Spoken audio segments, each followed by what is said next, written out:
जय श्री राधे कृष्ण।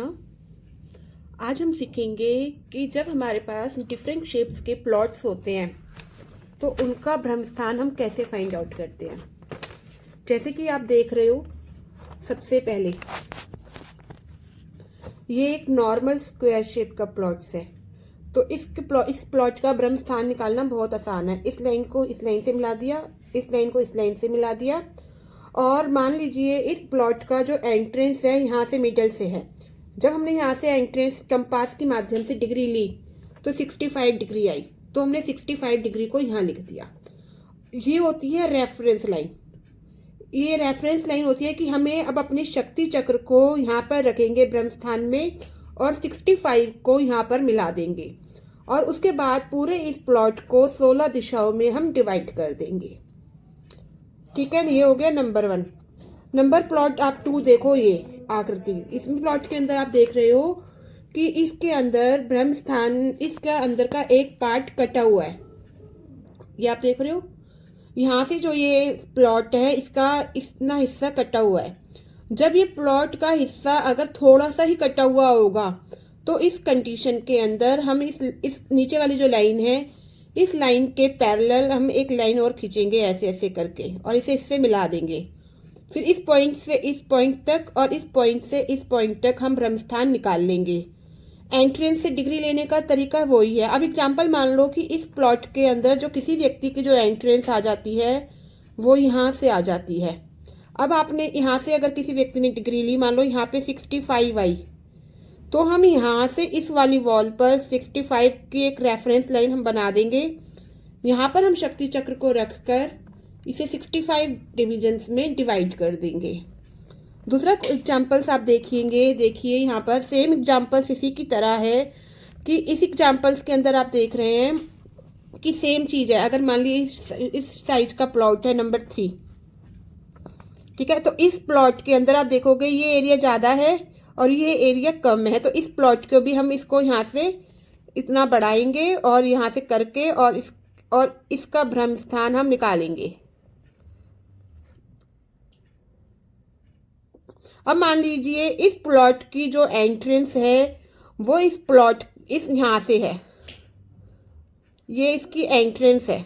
ठीक है, अब यहाँ से जब हमने एंट्रेंस से डिग्री ली तो यहाँ पे हमारी 225 आई, तो हम ये क्या करेंगे, इस लाइन से पैरेलल लाइन बनाते हुए यहाँ पर हम 225 लिख देंगे, और शक्ति चक्र को यहाँ पर सेट करते हुए, ब्रह्म स्थान से सेट करते हुए 225 से यहाँ पर हम इसे मिला देंगे, और फिर इस पूरे एरिया को 16 जोन्स में हम डिवाइड कर देंगे। अब नंबर 4 फिगर देखिए आप। इस 4 फिगर के अंदर आप देख रहे हो कि इस प्लॉट के अंदर चीज़ें डिफरेंट है। ये हिस्सा बढ़ा हुआ है बट यहाँ का हिस्सा बहुत सारा मिसिंग है।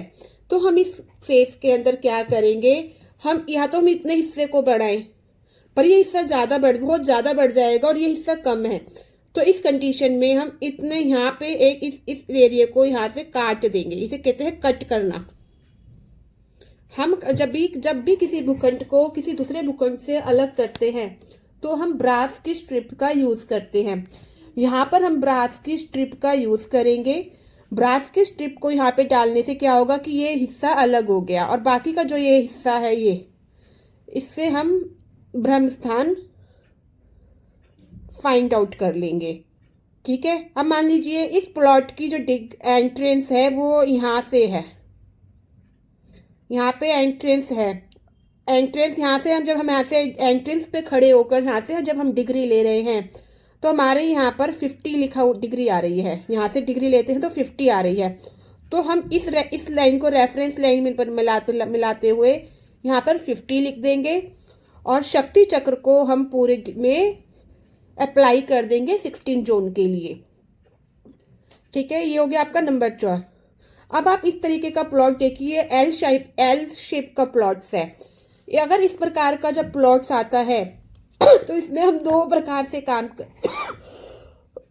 करते हैं। नंबर 1, आप देखेंगे कि ये एरिया बहुत ज़्यादा बड़ा हुआ है और ये एरिया बहुत बड़ा है। अगर हम यहाँ पे मान लीजिए इसको मिलाते हैं तो हम एक बहुत बड़ा एरिया ले रहे हैं, तो ये हम बहुत बड़ा एरिया ले रहे हैं। तो इस कंडीशन में हम क्या करेंगे, इस प्लॉट को हम दो पार्ट्स में डिवाइड कर देंगे। इस लाइन को यहाँ से एक ब्रास की स्ट्रिप डालकर, यहाँ पर ब्रास की स्ट्रिप डालकर इस भूखंड को अलग कर दिया और इस भूखंड को अलग कर दिया, और इस भूखंड के हमने दो भ्रम स्थान निकाल लिए। और इस भ्रम स्थान को निकालने के बाद फिर हम यहाँ से डिग्री लेंगे। मान लो आपने यहाँ से कोई इस प्लॉट की जो भी, मान लीजिए इस प्लॉट की जो एंट्रेंस है वो यहाँ से आती है, ठीक है। इस एंट्रेंस से जब आप डिग्री लेते हो तो यहाँ पर आपकी जो डिग्री आती है 100 आती है। तो यहाँ पे इसे रेफरेंस लाइन मान के यहाँ पे 100 से मिला देंगे। और अगर ये भी हो कि सेम ही होगा तो ये भी आप यहाँ पे भी इसे 100 से मिला देंगे, और ये दो भ्रम स्थान आपके बन गए।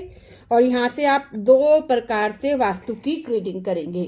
आशा करती हूँ आपको ये कॉन्सेप्ट बहुत अच्छे से समझ में आ गया है कि आपको किस प्रकार से वास्तु के मैप की ग्रेडिंग करनी है। अब आप इस प्लॉट को देख लीजिए। इस प्लॉट के अंदर देखिए ये प्लॉट है और यहाँ पे छोटा सा एरिया है, तो इस एरिया को हम इतने एरिया को कवर कर लेंगे। और इसको भी सेम प्रोसेस के तरीके से ऐसे भ्रम स्थान फाइंड आउट करके इसकी हमने डिग्री यहाँ पे मिला देंगे। अब यहाँ पे अगर मान लीजिए मैं आपको एक पैटर्न दिखा देती हूँ, और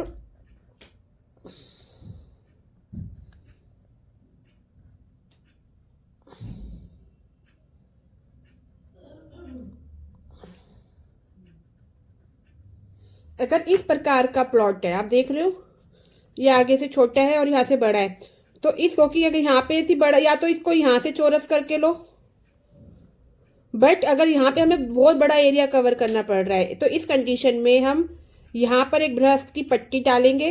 इसका वास्तु अलग होगा और इतने पूरे हिस्से का वास्तु हम अलग करेंगे, ठीक है। इसमें आपको देखना है कि किस तरीके से हमारी चीज़ें अलाइन हो रही हैं। ये हम अगर हम कोई नया भूखंड बना रहे हैं, नया घर बना रहे हैं, तो उस पर हमारे को इन चीज़ों का बहुत ध्यान रखना पड़ता है। हमें बहुत सारी ग्रीडिंग्स करनी पड़ती हैं, चीज़ें चेक करनी पड़ती हैं कि हमारा घर सही डायरेक्शन से सही तरीके से बन जाए। आशा करती हूँ आज की क्लास आपको बहुत अच्छी लगी है। सभी चीज़ें आपको किस प्रकार से ब्रह्म स्थान निकालना है डिफरेंट शेप्स के अंदर बहुत अच्छे से क्लियर हो गया है, और किस प्रकार से आपको ग्रीडिंग करनी है। ग्रीडिंग का कॉन्सेप्ट ध्यान रखिएगा। जहाँ से भी आप एंट्रेंस है वहाँ से खड़े होकर अगर हम डिग्री लेंगे तो सामने वाली वॉल आपकी रेफरेंस वॉल हो जाएगी, और ब्रह्म स्थान से उस वाली रेफरेंस लाइन पर आप वो डिग्री लिख देंगे और उसे 16 दिशाओं में बांट देंगे। अब देखिए मैंने एक आकृति यहाँ पर भी ले रखी है। इस समय आप आकृति में देखोगे ये बहुत सारे डिफरेंट तरीके का प्लॉट है। तो इस प्लॉट के अंदर अगर मान लीजिए मैं इस लाइन को यहाँ तक मिलाती हूँ तो मैं बहुत एरिया कवर कर रही हूँ। अगर मैं यहाँ से इसको लेके जा रही हूँ तो मेरा बहुत एरिया बाहर का कवर हो रहा है, और जब जाके मेरा ये प्लॉट बन रहा है। या तो मैं इस तरीके से करूँगी तो मुझे बहुत सारी ग्रीडिंग्स करनी पड़ेंगी, रेमेडीज करनी पड़ेंगी, या फिर मैं क्या करूँगी इतने हिस्से को कट करवाऊंगी। यहाँ पे मैंने इतना हिस्से को कट करके ब्रास की स्ट्रिप से अलग कर दिया, और बाकी का जो ये एरिया है इसके अंदर मैं यहाँ पर इतने हिस्से को यहाँ से भी इस एरिया को भी कट करा दूंगी, इतने हिस्से को यहाँ से भी इसे कट करा दूंगी, और इतने हिस्से पे को यहाँ से बढ़ा के मैं इसकी इस तरीके से मैं ग्रीडिंग कर दूंगी। और मान लीजिए जो भी इसका, मान लीजिए इसका ब्रह्म स्थान यहाँ से है, तो मान लो यहाँ पे जो इसकी डिग्री आई थी वो 80 आई थी, तो मैं यहाँ पे शक्ति चक्र को रखकर यहाँ पर 80 डिग्री की कंपास की मदद से इसको मिला दूंगी। इस प्रकार से जब हमारी ग्रीडिंग सही होगी तो हम वास्तु सही से कर पाएंगे। आशा करती हूँ ये वीडियो अच्छी लगी है, चीज़ें अच्छे से आपको क्लियर हो गई हैं। राधे राधे। अगर आपका कोई क्वेश्चन है, डाउट्स है, तो आप चैट बॉक्स में लिख सकते हैं, मुझे दिए गए नंबर पर संपर्क कर सकते हैं। और अगर आप वास्तु सीखना चाहते हैं या वास्तु करवाना चाहते हैं तो आप मुझे संपर्क करें। राधे राधे।